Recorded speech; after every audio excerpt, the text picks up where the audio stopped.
টানা 10 দিন ধরে ইরানে যৌথ হামলা অব্যাহত রেখেছে যুক্তরাষ্ট্র ইসরায়েল। খামেনিকে হত্যার পরও যুক্তরাষ্ট্র ইসরায়েলের হামলার হুমকির কাছে মাথা নত করেনি ইরান, অব্যাহত রেখেছে পাল্টা হামলাও। এবার ট্রাম্পের আপত্তি ও ইসরায়েলের হত্যার হুমকির পরও খামেনি পুত্র মুজতবা খামেনিকেই নতুন সুপ্রিম লিডার হিসেবে চূড়ান্ত করল ইরান।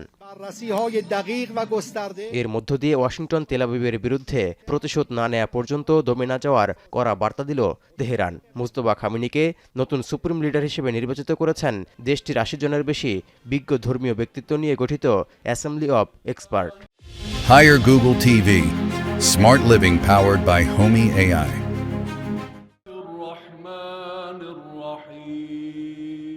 নতুন সুপ্রিম লিডার মুজতবা খামেনিকে অভিনন্দন জানিয়ে আনুগত্য প্রকাশ করেছে আইআরজিসি ও সশস্ত্র বাহিনী। তারা সব আদেশ মেনে চলতে এবং বাস্তবায়নে সদা প্রস্তুত থাকারও বার্তা দেওয়া হয়েছে।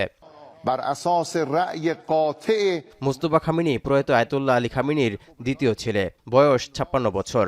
28 ফেব্রুয়ারি ইসরায়েল যুক্তরাষ্ট্রের যৌথ হামলায় আয়াতুল্লাহ আলী খামেনি ছাড়াও তার স্ত্রী, মুজতবা খামেনির স্ত্রী ও এক বোন নিহত হন। হামলাস্থলে উপস্থিত না থাকায় রক্ষা পান মুজতবা খামেনি।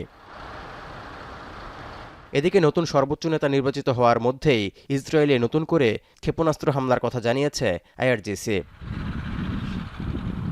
তৌহিদুর রহমান, এখন বিশ্ব।